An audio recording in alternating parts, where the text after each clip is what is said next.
Stéphane Baluet, bonjour. Comme vous pouvez vous en rendre compte, nous ne sommes plus à Toulouse. Nous sommes revenus dans la mère patrie, Perpignan. Patria o muerte, comme disait Fidel Castro et le Che. Je dis ça parce que tu as un crâne de verre que tu as volé à Indiana Jones. Exactement. À côté de toi. Alors, dans cette première partie, on va parler de ton récent triomphe. Et on ne parle pas de ceux à venir parce que on n'a pas des heures de bobine. On voit une affiche Steak. Steak, c'est un livre sur la viande. Et il se trouve que ce livre dit, c'est le meilleur restaurant de viande de France. D'après Franck Ribière et Vérane, qui ont coécrit ce bouquin, qui avait déjà sorti un bouquin il y a quelques années avec Yves-Marie Le Bordonnec sur la meilleure viande du monde, avec le film documentaire Steak Révolution. Ouais. Et ça, c'est la deuxième partie. Il a voulu faire le tour en France, voir un petit peu la filière bovine en France, les élevages, les bouchers, les restos. Et son bouquin, il l'a écrit en 2 ans. Et il était venu nous voir il y a 2 ans et demi à peu près. Donc, le livre a du succès lui-même. Ouais, par rapport à notre entourage proche, quoi. Ouais. Et il y a des bons retombées quand même. Alors, la question de la viande, c'est une bonne question. Parce que, finalement, si j'écoute certains végans, t'es un salaud. Je m'explique. La production de viande, ça pollue un max, ça produit du CO2. La surproduction, c'est comme tout. Et voilà. C'est comme le riz.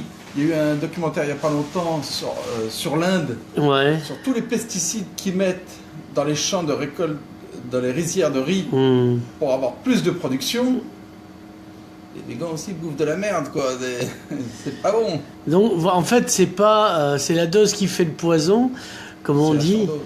Et là, c'est la surdose. Donc, produire de la viande, manger de la viande, c'est bien, mais il faut, en général, du circuit court. Mais là, c'est pas tant du circuit court, parce que c'est plus une traçabilité, voire et un affinage, comme on avait déjà parlé la dernière fois, sur la dernière fois que tu étais intervenu. Ouais. Donc toi, les élevages dont proviennent ta viande, y a pas, c'est pas la ferme des 1000 vaches, par exemple. Non, pas du tout.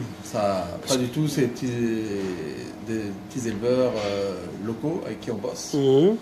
Après, il y a d'autres qui sont en Ardèche, en Auvergne, qui c'est pas des 400 têtes ou 1000 têtes. Hein. Voilà, non, ça c'est important de le répéter parce que on a des hystéries de deux côtés, et donc il faut calmer le jeu, tranquilliser.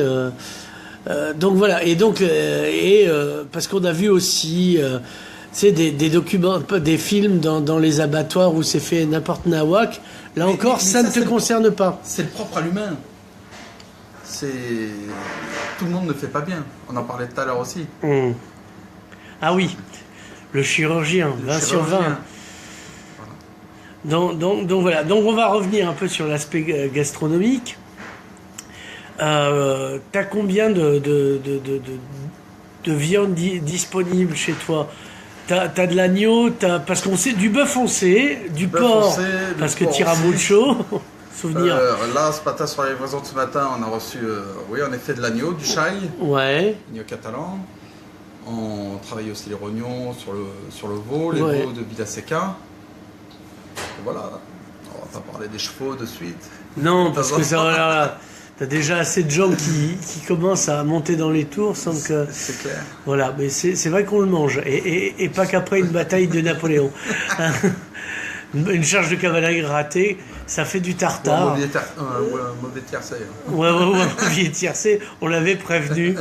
Donc voilà, et alors, est-ce que tu peux rapido nous faire un menu où tu prends le menu du jour, t'emmerdes pas? Qu'est-ce que tu veux comme menu là, de suite là? Au petit déjeuner, tremper de la viande dans mon café, une entrée, un plat, un dessert. Enfin, un dessert, ça restera un dessert. Entrée, on pourrait faire un petit sashimi de bœuf fumé. Ouais. C'est un plat qu'on a mis en place cet hiver.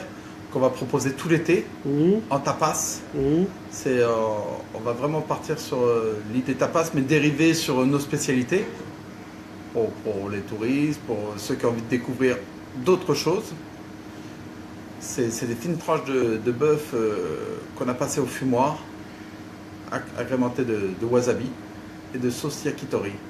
C'est super. Voilà, quand le Japon rencontre la France profonde. Exactement. Un peu d'exotisme, j'ai envie de te dire. Voilà, ça s'appelle l'archipel contre-attaque, donc c'est un peu un parfum du Japon. Stéphane, on se dit merci et à dans pas longtemps, puisqu'on va faire une seconde session, mais sur les vins naturels et le salon indigène auquel tu es associé.